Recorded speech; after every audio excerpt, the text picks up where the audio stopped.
Salut les fans de sport, c'est votre rendez-vous hebdo de revue de presse. On attaque l'équipe avec Kravitsa Kvaratskhelia, l'attaquant géorgien du Paris Saint-Germain qui est en train de devenir une véritable marque à lui tout seul. Surnommé K, il a marqué 2 buts contre le Stade Rennais.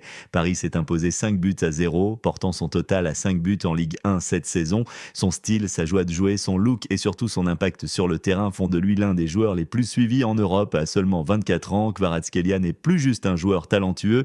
Il devient une icône médiatique. Les sponsors s'arrachent sa signature, les supporters chantent son nom et les clubs rivaux surveillent ses performances avec attention. Le PSG a peut-être trouvé son nouveau visage international. Justement, après cette démonstration de maîtrise, parlons maintenant de ceux qui ont eu un peu plus de mal à tenir le rythme, notamment du côté du ballon ovale. Il s'agit de 2 jeunes espoirs français, Maxime Norris et Matteo Piastri. Tous deux ont été titularisés lors du match France-Belgique, réservé aux jeunes équipes nationales, et ont déçu. Norris a manqué plusieurs plaquages clés, Piastri a commis des erreurs de gestion de jeu, le sélectionneur a exprimé sa déception. La France mise beaucoup sur sa relève, ces 2 joueurs étaient considérés comme des futurs cadres. Leur mauvaise performance soulève des questions sur leur maturité et leur préparation. Un signal d'alarme pour les staffs techniques avant les prochaines sélections. Et si on change complètement d'univers, quittons le terrain herbeux, direction les sommets enneigés où un certain Verstappen fait aussi parler de lui, mais pas celui que vous croyez. Un titre trompeur mais malin, Verstappen en pole. Non, c'est le skieur autrichien Johannes Verstappen, pas le pilote de F1. Il a signé la meilleure performance lors du slalom géant de Val d'Isère devant les Français Clément Noël et Alexis Pinturo. Une belle surprise pour les supporters autrichiens. Le ski alpin français traverse une période difficile. La présence de Verstappen, le skieur en tête du classement mondial, met la pression sur les Bleus. À noter, Pinturo a terminé 3e, un bon résultat, mais pas suffisant pour rattraper le retard dans la course au globe de cristal. Après avoir décrypté les gros titres de l'équipe, on traverse les Pyrénées, direction Barcelone, où Mundo Deportivo vient de sortir son édition du dimanche 7 décembre 2025. Et la surprise, pas de crise, pas de polémique, mais une célébration. Parce que cette semaine, tout tourne autour d'un seul nom, Messi. Éternel, Léo Messi n'a pas marqué mais a délivré 2 passes décisives lors du match Inter-Miami contre les Whitecaps de Vancouver, 3-1. À 38 ans, il reste le moteur de son équipe et vient de remporter son premier titre en MLS. Un moment émouvant avec des coéquipiers qui lui rendent hommage et un trophée levé sous les applaudissements.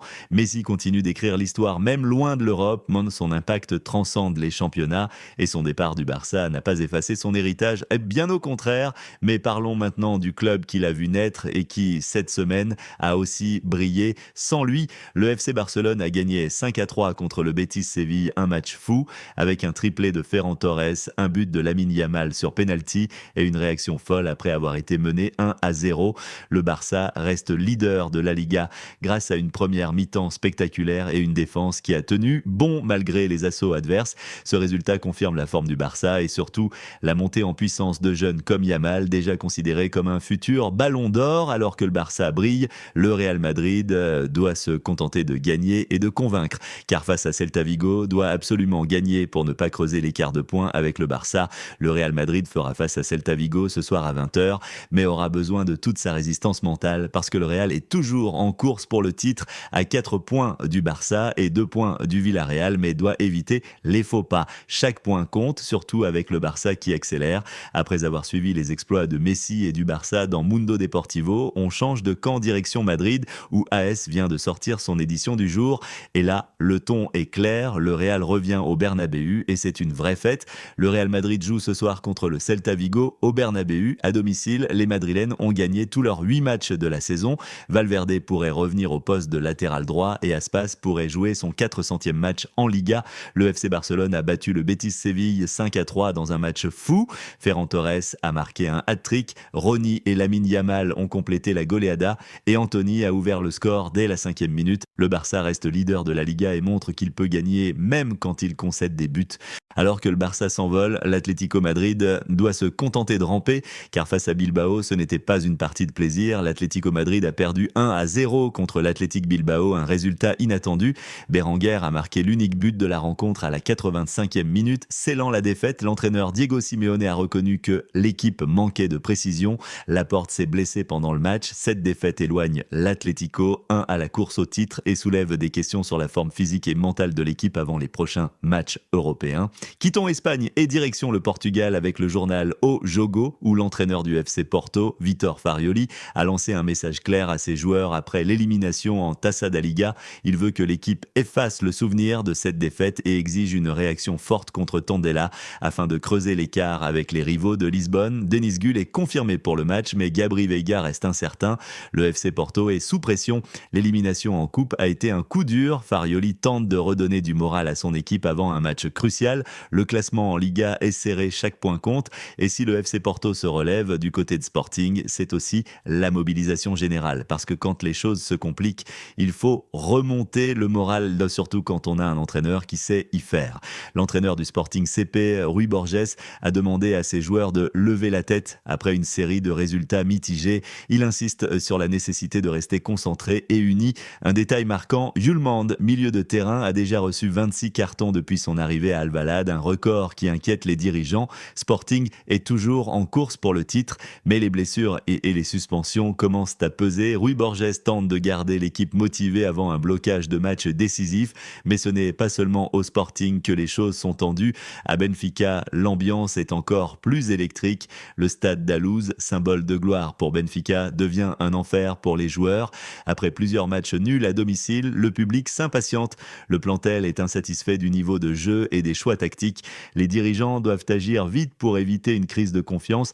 Benfica est en train de perdre des points précieux à domicile, là où il devrait dominer. Si ça continue, le championnat pourrait leur échapper. Le moral des joueurs et celui des supporters sont en chute libre. Heureusement, pas que des mauvaises nouvelles. En Liga, quelques équipes montrent de belles performances. Et en futsal féminin, le Portugal vise l'histoire. L'équipe nationale féminine de futsal du Portugal affronte le Brésil ce dimanche à 11h30 sur RTP1. Les joueuses ont une confiance maximale pour atteindre la finale historique. Elles ont déjà battu des favorites et comptent bien aller jusqu'au bout. C'est la première fois que le Portugal atteint ce stade en futsal féminin. Un exploit sportif majeur qui mérite toute notre attention et notre soutien. C'est aussi une belle vitrine pour le sport féminin au Portugal. Traversons maintenant les Alpes pour atterrir en Italie avec le Corriere dello Sport. Spalletti, ancien entraîneur du Napoli, revient au stade San Paolo, mais cette fois-ci en tant qu'adversaire à la tête de la Juventus. Il affrontera pour la première fois les Napolitains depuis son départ, un moment chargé d'émotions. Il a déclaré une histoire immortelle.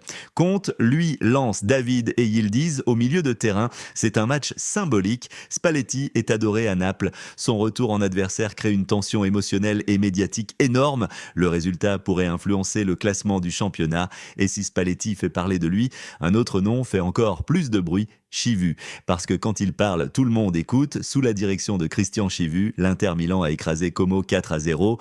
Thuram, Calhanoglu et Carlos Augusto ont brillé. L'Inter prend la première place du classement. Lautaro, lui, est de retour et il a ouvert le Secor. L'Inter est en forme. Chivu impose un jeu offensif et efficace. Avec Thuram en feu et Lautaro de retour, les Nerazzurri sont favoris pour le titre. Et ça, c'est un changement majeur dans le paysage italien. Mais ce n'est pas tout. Le Corriere parle aussi de la Viola et de la Lazio. La Fiorentina a perdu 3-1 contre Sassuolo. Elle n'a pris que 6 points en 14 matchs. Le club est en bas de la zone rouge, un cauchemar pour les supporters. Les joueurs sont dépassés, l'entraîneur est sous pression. La Fiorentina est un club historique. Finir en Série B serait un désastre sportif et financier. Le prochain match contre Hellas Vérone sera décisif. Bon, on quitte les pages du Corriere dello Sport et on passe au Tutosport parce que là-bas, les gros titres ne manquent pas non plus. Au Tutosport, c'est le feu d'artifice. Si vous avez suivi la revue précédente avec Corriere dello Sport, vous allez reconnaître certains titres. Et pour cause, les deux journaux italiens couvrent exactement les mêmes événements sportifs majeurs du week-end. Spalletti face à Naples, l'Inter en forme sous Chivu, la crise à la Fiorentina et la F1 à Abu Dhabi. Parce qu'en Italie, ces trois sujets sont incontournables. Ils mobilisent les médias, les supporters et les réseaux sociaux. Le Tutosport ne copie pas, il confirme et approfondit. Il ajoute des détails, des citations ou une perspective légèrement différente, mais les faits restent identiques. Voilà, c'était tout pour aujourd'hui. On se donne rendez-vous à très vite pour une nouvelle édition.